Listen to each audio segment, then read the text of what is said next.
Mi nombre es José Carlos Hernández y bienvenidos a mi primer comentario político en este canal. Bueno, yo nací en San Juan, Puerto Rico, y viví unos años en Miramar, en Carolina, en Bayamón, pero la mayoría de mis años de niñez y adolescencia las pasé en el pueblo de Camuy, por lo que me considero un camuyano. Y luego de casarme, mi esposa y yo pues nos relocalizamos al estado de la Florida, donde vivimos unos 27 años. Y en la actualidad pues llevo 4 años viviendo en la ciudad de Arganda del Rey, en la Comunidad de Madrid, aquí en España. Y durante pues todos estos años he podido pues visitar unos 24 países y unas 180 ciudades, lo cual pues me ha dado la oportunidad de ver el mundo desde afuera de la burbuja o afuera de la pecera, ¿no? En la que la mayoría de la gente vive. Y el propósito de este canal básicamente es el de expresar mis opiniones e ideas. Usted no tiene que estar de acuerdo con ellas. Y si le interesa, pues mantenerse al tanto de mis comentarios políticos y religiosos, los cuales ofenderán a muchos de vosotros, podéis suscribiros y marcar a la campanita. Y si usted no desea hacer eso, pues no pasa nada. Yo no vivo de YouTube. Tengo que trabajar como todo buen hijo de vecino. ¿A qué me dedico yo? Bueno, yo soy un historiador, específicamente me especializo en historia del cristianismo. En estos momentos sirvo en España como misionero evangélico y también como profesor de historia, misiones y teología. Bueno, pasemos entonces al video del día. La pregunta que tenemos es ¿cuál es el futuro, cuál será el futuro del Estado Libre Asociado de Puerto Rico? Y esta pregunta viene en base a que justamente en el pasado fin de semana Puerto Rico pues celebró el 25 de julio el aniversario del establecimiento del Estado Libre Asociado de Puerto Rico. Tenemos que, por supuesto, hacer un recorrido a la historia y poder entonces hacernos ciertas preguntas al final. Puerto Rico fue descubierto en el año 1493, específicamente el 19 de noviembre de 1493. Hasta aquel entonces el nombre original de la isla dado por los indígenas taínos era Borinquen, y de pronto llega este navegante genovés y le cambia el nombre de la isla, le llama San Juan Bautista a la isla. Y la isla pues no es colonizada inmediatamente, pero ya en el año 1509 es el gobernador general de las Indias, Nicolás de Obando, quien dirigía todo ese proceso de colonización de los nuevos territorios desde la isla de la Española, comisiona a don Juan Ponce de León como gobernador y colonizador de la isla de San Juan Bautista. Ponce de León llega y establece la primera capital de la isla en el asentamiento de la villa de Caparra, lo que hoy digamos es la línea divisoria entre los municipios de Bayamón y Guaynabo. Y Ponce de León trajo consigo a un amigo que se llamaba Cristóbal de Sotomayor, quien funda en el noroeste de la isla el asentamiento de la villa de Sotomayor, en lo cual hoy es, digamos, el municipio de Aguada. Y vemos que eventualmente también Sotomayor establece el asentamiento de San Germán en lo que hoy es el municipio de Añasco, aunque esta población pues, se tuvo que relocalizar más tarde a las lomas de Santa Marta, donde se encuentra en la actualidad este municipio. Ponce de León no estaba conforme con ser gobernador de Puerto Rico. Él había escuchado por parte de los indígenas que existía una fuente de la juventud en un lugar llamado Bimini. Así que se lanza en una expedición que lo lleva a ser el descubridor de la Florida y la persona que pone básicamente a Norteamérica en el mapa. Eventualmente Ponce de León muere en una batalla contra los indígenas en la Florida y don Juan Cerón se convierte en el segundo gobernador de la isla, y a partir de ese momento pues vemos una sucesión de unos 135 gobernadores españoles quienes dirigen los destinos de la isla.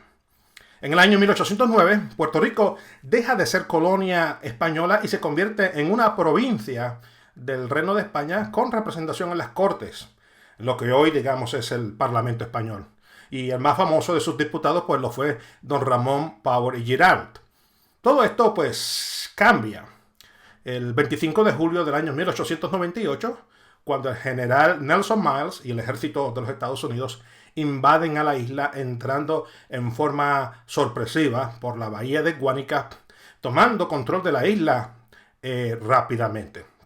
Así que España pierde la guerra hispanoamericana, o como le llaman aquí los españoles, la guerra de Cuba. y es forzada a ceder los territorios de Cuba, las Filipinas y Puerto Rico. Y Puerto Rico básicamente se convierte en un botín de guerra de los Estados Unidos y por consiguiente se convierte en colonia. Es decir, de ser una provincia española pasa a ser una colonia estadounidense. Y ese estatus político lo mantiene hasta el día de hoy.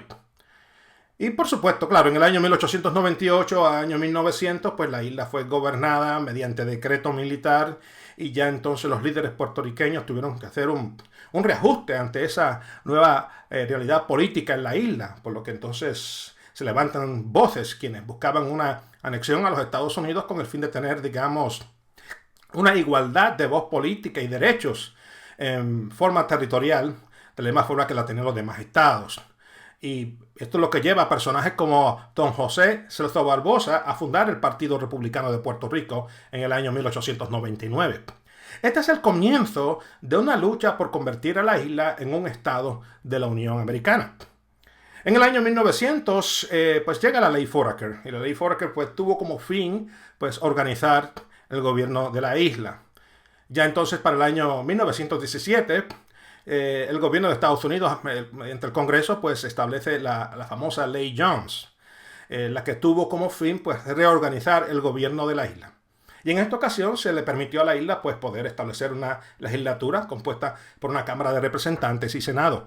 También esta ley tiene vigencia hasta el día de hoy en muchas áreas, especialmente en lo que tiene que ver con la defensa, la inmigración, el servicio de correo, el transporte y el comercio.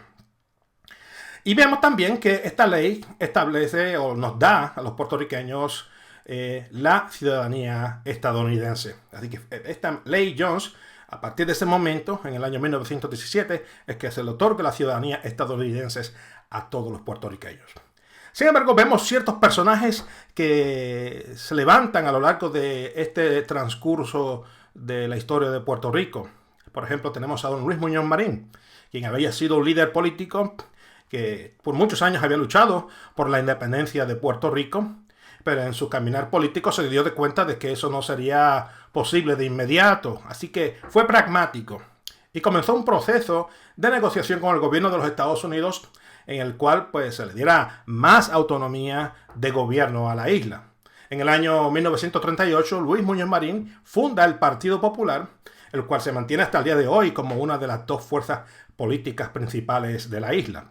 Y uno de los resultados de todo este pedir y mover político de don Luis Muñoz Marín fue el nombramiento de don Jesús T. Piñero como primer gobernador puertorriqueño en el año 1946.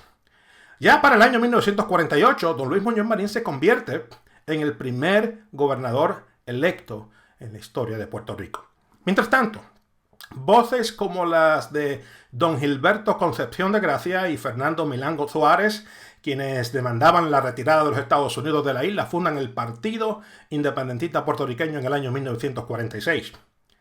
Y claro, tras muchos años de negociaciones con el gobierno de los Estados Unidos, Luis Muñoz Marín obtiene su pedido de autonomía mediante la creación del Estado Libre Asociado de Puerto Rico, o el ELA, ya en el año 1952. Y pues, claro, no todos estaban de acuerdo con esa fórmula de gobierno. Por un lado, había un movimiento independentista con voces como las de José Cole Icuchi y don Pedro Albizu Campos, quienes habían estado luchando por la independencia de la isla desde el año 1922 y quienes se radicalizaron aún más y comenzaron a abogar por una lucha armada. Y justamente ellos deseaban comenzar esa revolución en el pueblo de Jayuya. Por el otro lado, pues nació un movimiento con voces como las del líder del Partido Republicano, don Miguel García Méndez y don Luis A. Ferré, quienes abogaban por la total anexión de Puerto Rico a los Estados Unidos. Sin embargo, las voces dentro del movimiento estadista estaban divididas, causando la desintegración de este movimiento político y teniendo entonces como resultado el nacimiento del Partido Nuevo Progresista por don Luis A. Ferré en el año 1967. Y el Partido Nuevo Progresista pues, se convirtió en una gran fuerza política, y en las elecciones del año 1969, don Luis A. Ferré se convierte en gobernador. Y a partir de este momento, la isla ha mantenido esa virtual lucha bipartidista entre el Partido Popular y el Partido Nuevo Progresista. El Partido Popular ha luchado hasta el año 2017 por mantener el Estado Libre Asociado como fue creado. Pero sin embargo, desde el año 2017 se ha visto un cambio de dirección en el partido en el que hay dos grandes facciones. La primera aboga por un Estado Libre Asociado mejorado y el otro lado aboga por una libre asociación o el establecimiento de un gobierno parecido al de las Islas Marshall. Por el otro lado, el Partido Nuevo Progresista ha mantenido una lucha por conseguir convertir a Puerto Rico en el Estado 51 de la Unión Americana sin éxito alguno, pese a que ellos han establecido varios plebiscitos en los cuales el pueblo puertorriqueño ha tenido la oportunidad de expresarse. Mientras tanto, el Partido Independentista Puertorriqueño existe todavía, pero mantiene un distante tercer lugar con un porcentaje de menos de un 3% de la población quienes les apoyan. Sin embargo, los últimos años ha nacido otro movimiento político. Este es el movimiento reunificanista con España, teniendo en la isla como su líder a don José Nieves Seize. Y debido a que este movimiento es reciente, pues no sabemos su impacto o arraigo en la sociedad puertorriqueña. Sin embargo, el hecho de que 122 años después de que Puerto Rico siga siendo una colonia de los Estados Unidos, sin representación con voz y voto en la Cámara de Representantes y el Senado de los Estados Unidos y sin derecho a votar en las elecciones presidenciales, y añadido a esto la realidad de que es el Congreso de los Estados Unidos quien puede al fin y a la postre hacer lo que quiera con este territorio, ya sea venderlo, como ha propuesto el presidente Donald Trump, o intercambiarlo por Groenlandia y convertirnos súbitamente en ciudadanos daneses, o eliminar la actual autonomía de la isla, son razones suficientes para muchos puertorriqueños mirar hacia atrás y llegar a la conclusión de que regresando a España y convirtiéndose en una comunidad autónoma con acceso a los beneficios de la Unión Europea les dará una mejor estabilidad política. Y bueno, ante todo eso, ¿qué piensa yo? ¿Qué piensa este boricua quien se encuentra por muchos años viviendo en el extranjero? Bueno, yo nací en una familia afiliada al Partido Nuevo Progresista. Fui PNP gran parte de mi vida, pero en estos momentos ya no soy estadista. ¿Qué me ha llevado a abandonar el anexionismo a los Estados Unidos? Bueno, la realidad de que Puerto Rico nunca será anexionado a los Estados Unidos. Para el gobierno de los Estados Unidos, nosotros somos su botín de guerra y por 122 años nos han tratado como lo que somos, como ciudadanos de segunda clase. Si en Puerto Rico hubiese un partido independentista de derecha, yo sería uno de los primeros en ser parte del mismo. Pero lo que hay allí en estos momentos es un movimiento independentista de izquierda, chavista, comunista, que desea convertir a la isla en una Venezuela, por lo cual yo no quiero ser parte de eso. Por lo que en estos momentos, pues, no me queda otra que tener que apoyar el movimiento de reunificación de la isla España. De esta forma seríamos ciudadanos de primera clase y tendríamos nuestra comunidad autónoma y acceso total a la Unión Europea. ¿Qué tal un ELA mejorado? Bueno, un ELA mejorado, en mi opinión, es mantener la cabeza dentro de la tierra como el avestruz. Seguiríamos siendo ciudadanos de segunda clase. Así que yo sé que esto es algo que es incomprensible para el puertorriqueño que es ciego ante sus lealtades de familia, a sus partidos políticos y ante la jerga política diaria. Pero quienes hemos viajado, quienes hemos visto el mundo, quienes podemos testificar que pese a que los Estados Unidos es una gran nación, no es el ombligo del universo. Hay otras opciones más allá del ELA y de la estadidad. Y ya es hora de un cambio. Bueno, si os gustó lo que os he dicho, pues podéis suscribiros para continuar escuchando opiniones como las mías en futuros videos y que tengáis un buen día. El Señor les bendiga.